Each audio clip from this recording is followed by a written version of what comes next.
Shalom, selamat pagi Bapak Ibu Saudara-saudara. Dari Bukit Sion Makale kami menyapa kita sekalian. Kiranya kasih dan setia Tuhan menyertai kita senantiasa dalam seluruh kehidupan kita.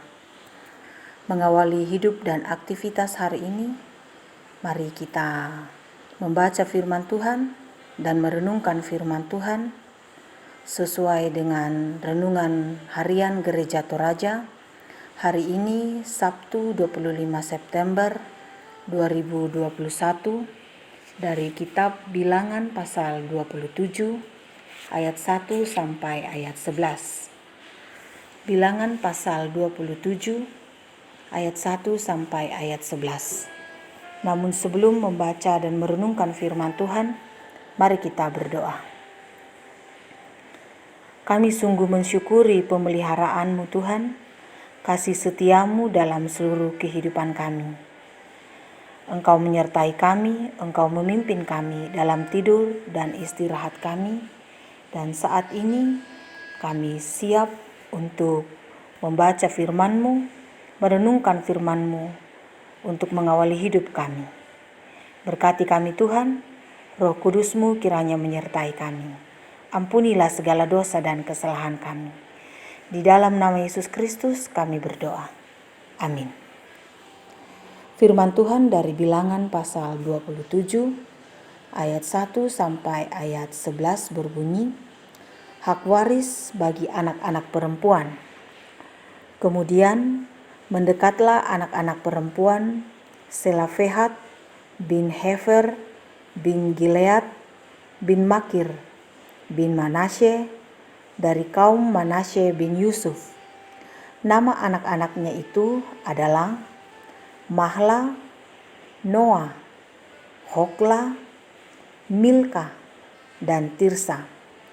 Dan berdiri di depan Musa dan Imam Eleazar dan di depan para pemimpin dan segenap umat itu dekat pintu kemah pertemuan, serta berkata, Ayah kami telah mati di padang gurun, walaupun ia tidak termasuk ke dalam kumpulan yang bersepakat melawan Tuhan, ke dalam kumpulan Korah, tetapi ia telah mati karena dosanya sendiri, dan ia tidak mempunyai anak laki-laki.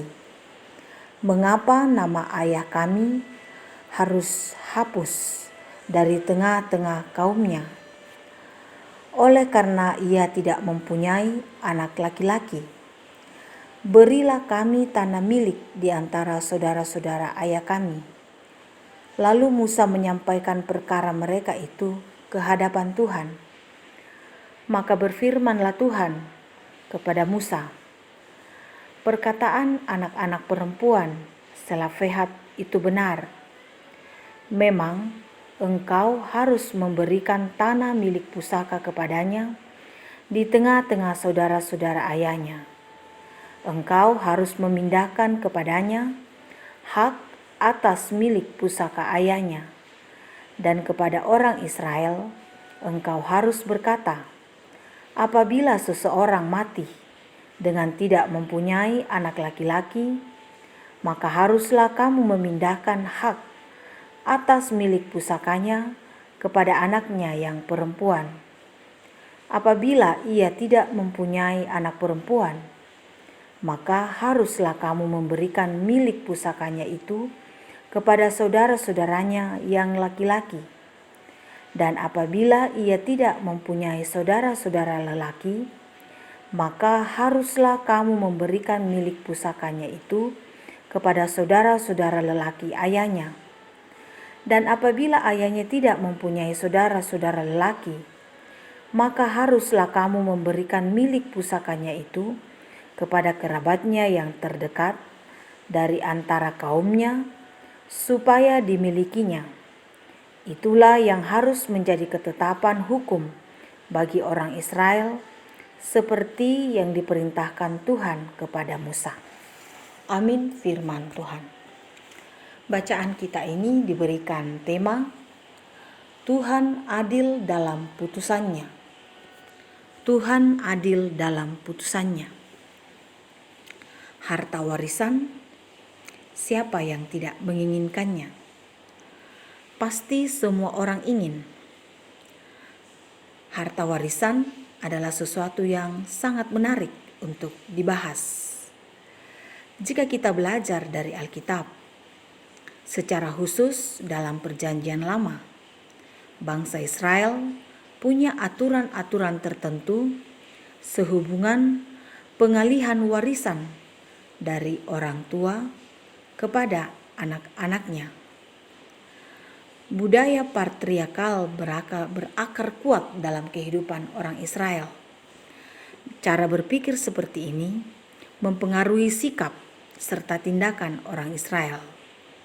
Pemahaman mereka bahwa laki-laki punya kedudukan yang lebih tinggi daripada perempuan.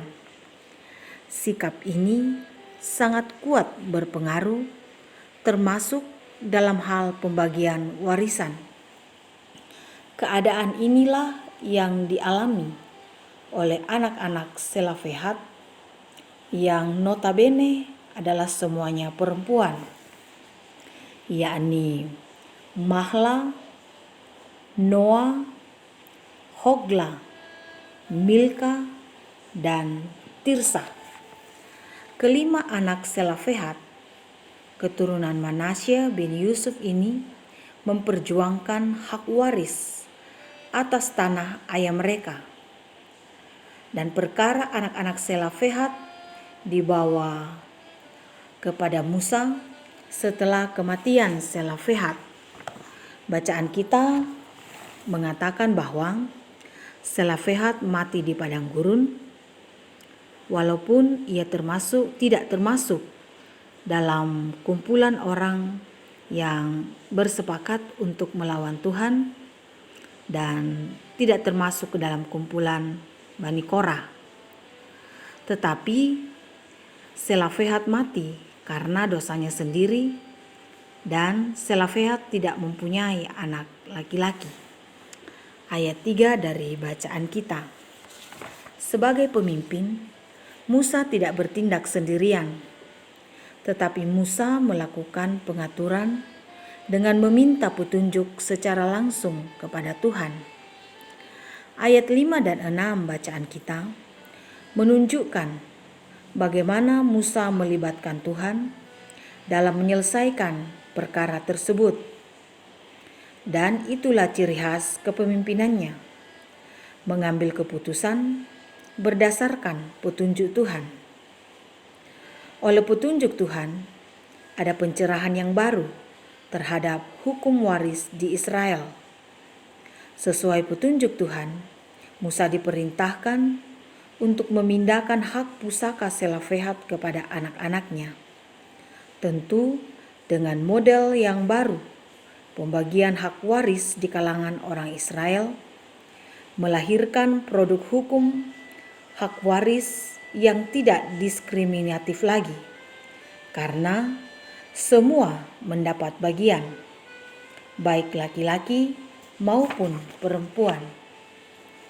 Selanjutnya, Bapak Ibu Saudara-saudara, ketetapan hukum yang berlaku di Israel adalah: yang pertama, jika kepala keluarga meninggal dan tidak mempunyai anak laki-laki, maka hak kepemilikannya diberikan kepada anak perempuan.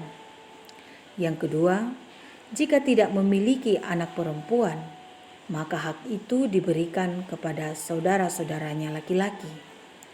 Yang ketiga, jika tidak mempunyai saudara laki-laki, maka hak itu diberikan kepada saudara-saudara lelaki ayahnya.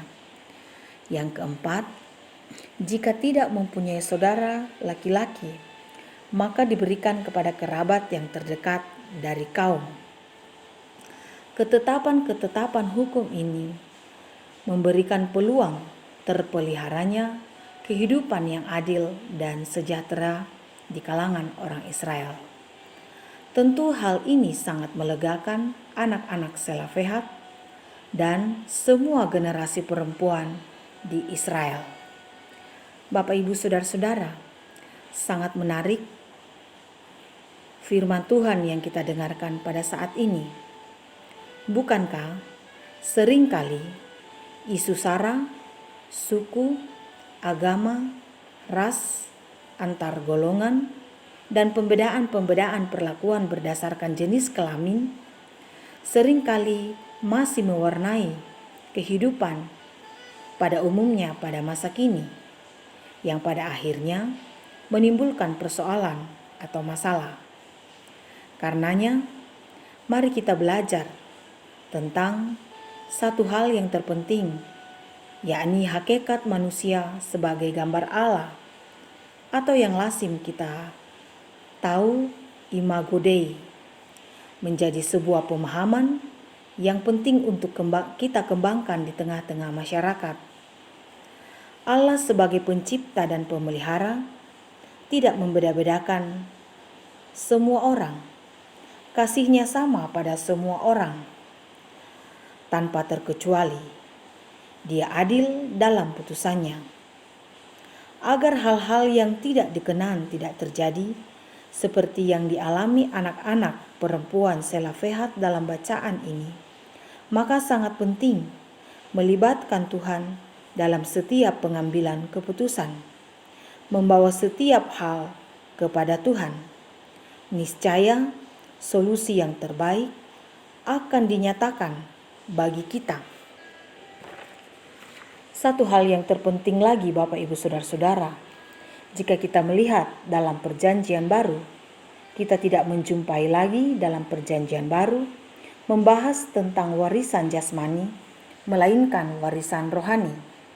Kita bisa bandingkan pada Yakobus pasal 2 ayat 5, menyebutkan bahwa warisan kita adalah kerajaan Allah.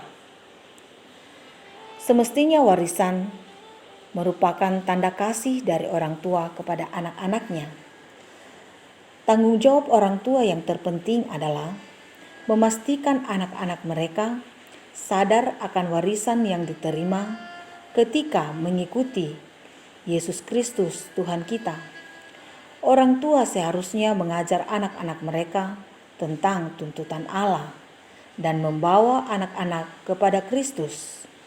Markus 10 ayat 14. Ini adalah tanggung jawab orang tua. Dan jika kita melihat pada zaman modern pada saat ini, yang diwariskan tidak terbatas lagi pada sekedar harta, tanah, atau hal-hal material seperti itu. Namun, kita pun juga dapat mewariskan karakter yang baik kepada anak-anak kita, memastikan anak-anak kita terpelajar, beretika, dan melatih keterampilan mereka.